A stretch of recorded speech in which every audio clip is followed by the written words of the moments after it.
এখানে আছে মুগ ডাল, ইঁচড়ের তরকারি, পনির, আচার, সয়াবিন আর মাছ। হ্যালো বন্ধুরা, আমার চ্যানেলে আপনাদের স্বাগত জানাই। এত সব আয়োজন কেন করলাম আপনাদের সবই জানাবো। এখানে বাবা সবে গাছ থেকে পেড়ে ইঁচড়টা নিয়ে এসছে। প্রথমে তো আমি ভেবেছিলাম আমি কেটে নেব, কিন্তু আমি আর সাহস পেলাম না। তা বাবাই আমাকে হেল্প করে দিল ইঁচড়টা কেটে দিতে। কিছুটা কাটার পর তারপরে আমি আস্তে আস্তে কেটে নিলাম। আমি এই অর্ধেকটা ইঁচড়ই কাটবো। আজ আমি আয়োজন করছি প্রায় অনেকজনের খাবার, প্রায় 10-12 জনের খাবার, তাই এই অর্ধেকটা ইঁচড়ই আশা করি সাফিসিয়েন্ট হবে।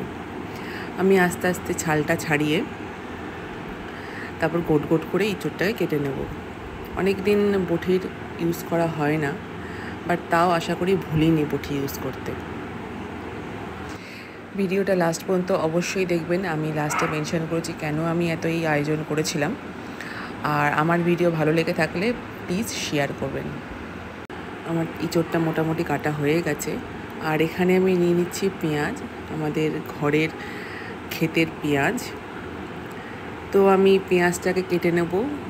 এখন আমি পুরোপুরি কাটবো না, আস্তে আস্তে ছালগুলো ছাড়িয়ে, সবজিগুলোর মোটামুটি ছাল ছাড়িয়ে আমি ধুয়ে নেব প্রথমে। আজকের অকেশনটা আপনারা পরেই জানতে পারবেন কেন আমি এতগুলো আয়োজন করছি।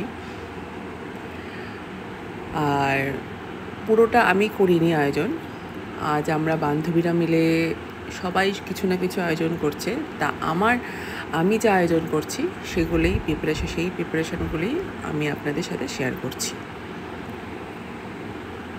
তো এখানে ক্যাপসিকামের ভেতরের বীজগুলো হাটিয়ে আমি ক্যাপসিকামটাকে মোটামুটি করে কেটে নেব। তারপর এখানে আলুর ছিলকাটা ছাড়িয়ে আর জলের মধ্যে ডুবিয়ে রাখবো। তারপরে আস্তে আস্তে সবজিগুলোকে ভালো করে ধুয়ে নেব। ধুয়ে একটা পাত্রে আমি তুলে নেব। আজ আমার ইঁচড়টা কাটতেই অনেক লেট হয়ে গেছে। এত বড় ইঁচড়টা কেটে উঠতেই অনেক লেট হয়ে গেছে, আর রান্নাটা বসাতেও অনেক লেট হয়ে গেছিলো। তাই আমি তাড়াহুড়ো করে রান্নাটা বসানোর প্রিপারেশন নিচ্ছিলাম।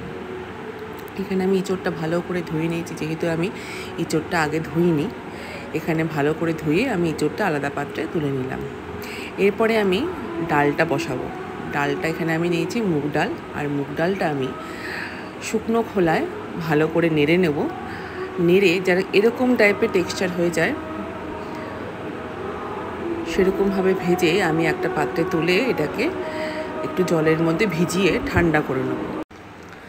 ডালটা একটু ঠান্ডা হয়ে গেলে এটাকে আমি ভালো করে ধুয়ে প্রেশার কুকারে নুন আর গরম মশলা, দারচিনি আর এলাইচি দিয়ে আমি ডালটাকে একটু সিদ্ধ করে নেব। কিন্তু আমি ডালে একটা পুরো সিটি দেব না, আমি সিটি আসার আগেই ডালটা বন্ধ করে দেব, যাতে এই দানা দানা ভাবটা থাকে ডালে। বেশি সিদ্ধ হয়ে গেলে আবার ল্যাশ ল্যাশ করবে। এখানে ডালে দেওয়ার জন্য আমি যে গাজরটা ছুলে রেখেছিলাম সেটাকে আমি ছোট ছোট কিউব আকারে কেটে নেব। কেটে আমি জলের মধ্যে এটাকে ধুয়ে নেব। আর আজকে আমি যেইভাবে ডালটা প্রিপেয়ার করেছিলাম পুরো ভোগের ডালের মতন টেস্ট হয়েছিল খুব। আর ডাল আর ইঁচড়ের তরকারিতে দেওয়ার জন্য আমি এখানে টমেটো আর আদাটা আলাদা করে প্রথমে পিষে নিচ্ছি। আমি এখানে বেশি করে আদা আর 2 মিডিয়াম সাইজের টমেটো নিয়েছি। এটাকে মিক্সিতে পিষে আমি আলাদা করে রেখে দেবো মশলাটা। এরপরে কড়াইতে আমি সর্ষের তেল দিয়ে ফোড়ন দেব তেজপাতা আর একটু জিরে। তারপরে গাজরটা দিয়ে একটু লাল লাল করে ভেজে আমি এখানে টমেটো আর আদার পেস্টটা দিয়ে দেবো। যতক্ষণ না তেলটা আর মশলাটা আলাদা হয়ে যায় ততক্ষণ আমি এটাকে নাড়াবো। আর আমি এখানে দিয়েছি একটু নুন আর একটু হলুদ। মশলাটা ভালো করে কষে গেলে আমি এখানে সিদ্ধ করা ডালটা দিয়ে দেবো। তারপরে ডালটা ফুটে গেলে আমি এখানে ধনেপাতা আর দিয়ে দেবো ভাজা মশলা, ঘরে বানানো ভাজা মশলার মধ্যে থাকে জিরা, মৌরি আর একটু গরম মশলা। তা আমাদের ডালটা বানানো হয়ে গেল, খুবই সহজ। আর লাস্টে একটু ঘি দিয়ে দিলে গন্ধটা খুবই সুন্দর আসে। তা আমি এখানে ইঁচড়টা, আমাদের সেকেন্ড যে ডিশটা, ইঁচড়টা সিদ্ধ করে নেবো। এখানে অনেকটা ইঁচড়, তাই আমি 2 ভাগে সিদ্ধ করছি কুকারে। তা আমি একটা সিটি দেওয়ার পরেই ইঁচড়টা নামিয়ে দিয়েছি, কারণ ইঁচড়টা কচি ছিল, বেশি সিদ্ধ করলে আবার একেবারে ছেড়ে যাবে ইঁচড়টা। তা আমি এখানে সবজিতে দেওয়ার জন্য একটু রসুন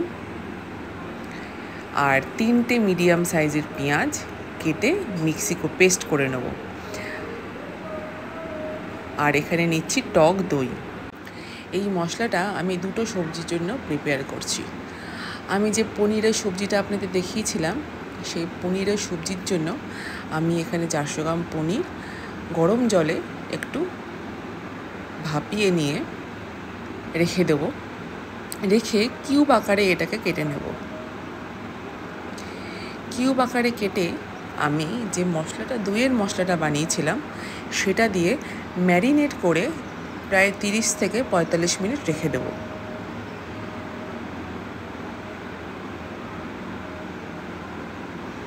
আর এই মশলাটার মধ্যে আমি দিয়ে দিয়েছি একটু নুন, হলুদ, একটু গরম মশলা আর কালো মরিচের গুঁড়ো।